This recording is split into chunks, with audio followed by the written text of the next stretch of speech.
สบายดีทำผู้ชมมือนี้พบกับช่องซีไลชาแนลแล้วก็มือนี้เฮาเฮ็ดภารกิจก็คือปลูกมันต้นพี่น้องหารายได้ครอบครัวเนี่ยอยู่ให้นี่คือแม่เนาะเราตัดเป็นตอน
ก็ประมาณจังซี่เลยพี่น้อง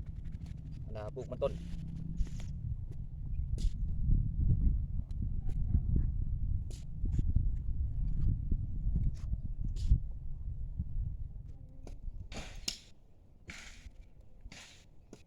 ก็ประมาณจังซี่เลยพี่น้องขุดบาทหนึ่งประมาณบาทหนึ่งจกแล้วก็ถมนะแล้วก็ถมบาทหนึ่ง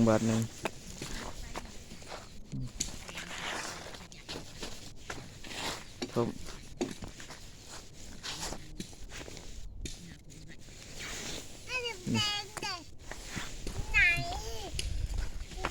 แล้วก็ถมพี่น้องฝากเป็นกำลังใจแล้วก็กดแชร์กดไลค์เห็นคลิปนี้หารายได้ครอบครัวพี่น้องเอ้ยก็จังซี่แหละ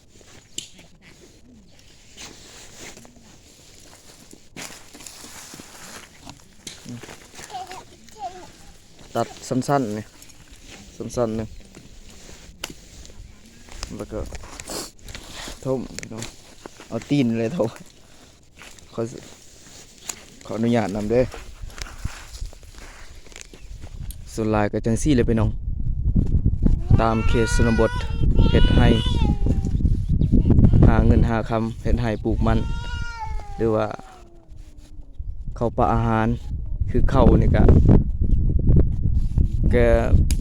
ปลูกนี่แล้ววิกายนี่ปลูกเข้านำ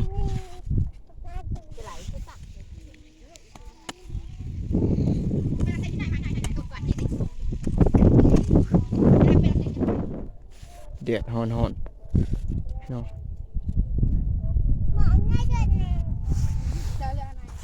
ถม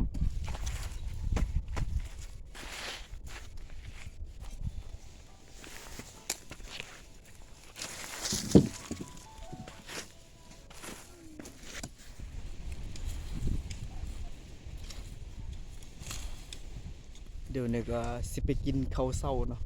หลังจากที่ปลูกแล้วแต่ว่ายังบ่แล้วแต่ว่าปลูกแล้วแถวหนึ่งเลยพี่น้องก็สิไปกินข้าวให้กับกวางเติบอยู่พี่น้องประมาณเฮกตาร์ป่ายหรือ2 เฮกตาร์ป่ายเนี่ยเชื่อม2 เฮกตาร์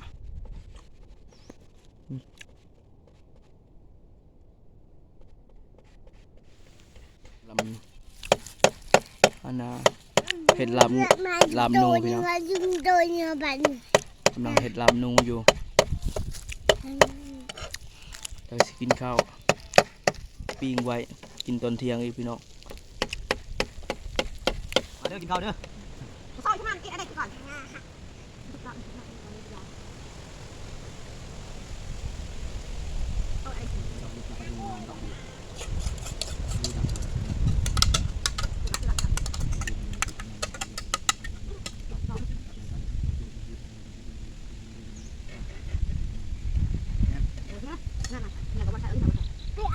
โดนแล้วหัวอ่อนให้จะละอย่าเด้อกันแบกกันเด้อเดี๋ยวจะถือบัตรเด้อเราไปหือเนี่ยจะไปกวนบังนายโดนนายบัตรไอ้แก่พี่นายบัตรไอ้พวกนั้น หลังจาก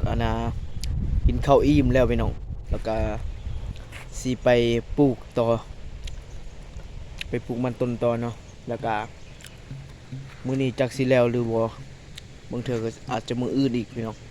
เพราะว่าคนบ่หลายบางครอบครัวเขาคนหลายเขาปลูกมื้อเดียวแต่ว่านี่คนบ่หลาย 2-3 คนซาพี่น้องเอาไปปลูกก่อนแดดคักพี่น้องโอ้เจ็บหัว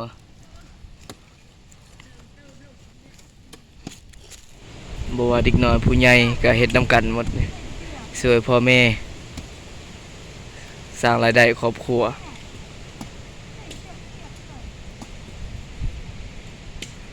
เพราะการปลูกก็วิธีง่ายๆเนาะ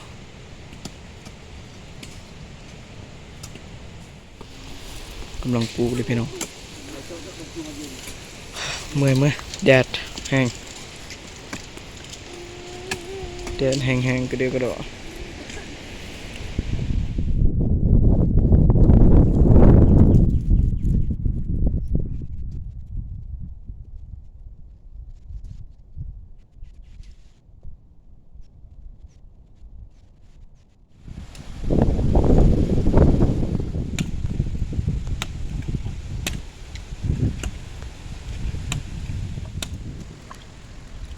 เสร็จก้อยป้าพี่น้อง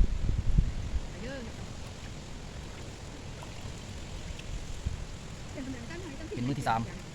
ปลูกมันยังบ่แล้วพี่น้องมื้อนี้ได้อาหาร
นี่หัวมันแกงพี่น้องเสร็จแกง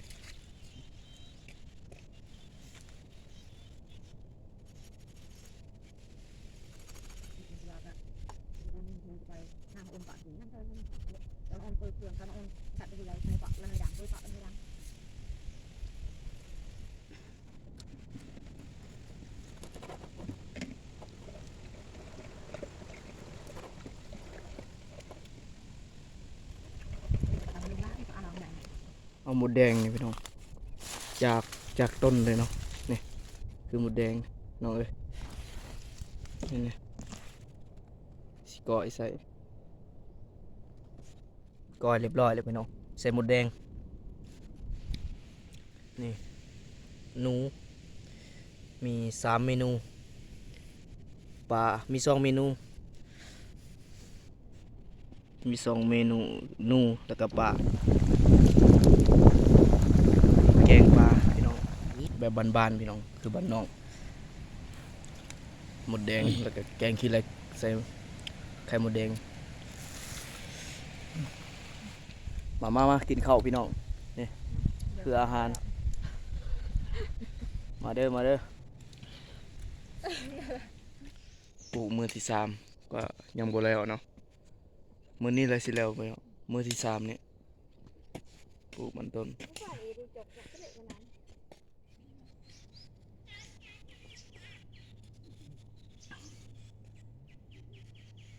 นี่ก็กำลังสิแล้วเลยเนาะปลูกมันอีกบ่โดนพี่น้องประมาณ12 โมงเลยก็สิแล้วมื้อนี้สำหรับมื้อนี้เนาะเพราะว่ายังบ่หลาย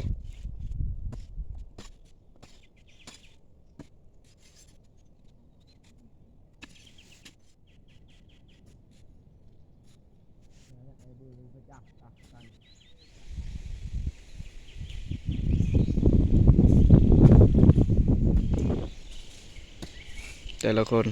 ก็บ่ได้อยู่พี่น้องเฮ็ดเวียกบางคนก็ตัดบางคนก็ถมใส่อันนั้น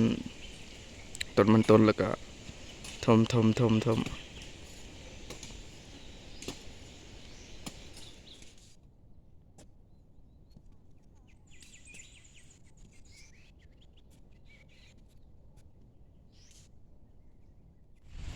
เมื่อยแห้งพี่น้องแดดก็แห้ง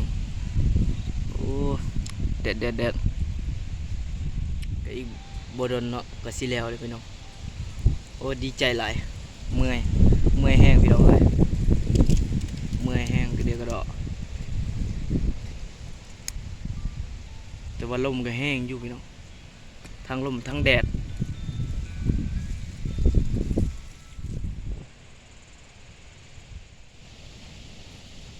กำลังสิแล้วเลยพี่น้องยังแถวเดียวก็แล้วก็สิกลับบ้านเนาะ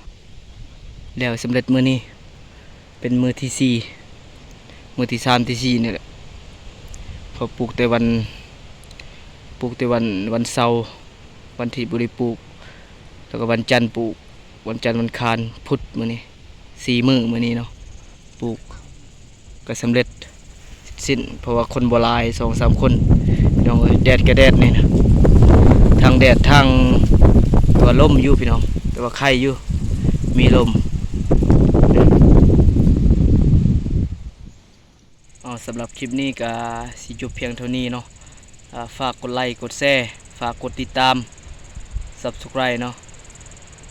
ฝากให้เป็นกำลังใจเพราะว่าเฮาก็เป็นมือใหม่ในการสร้าง YouTube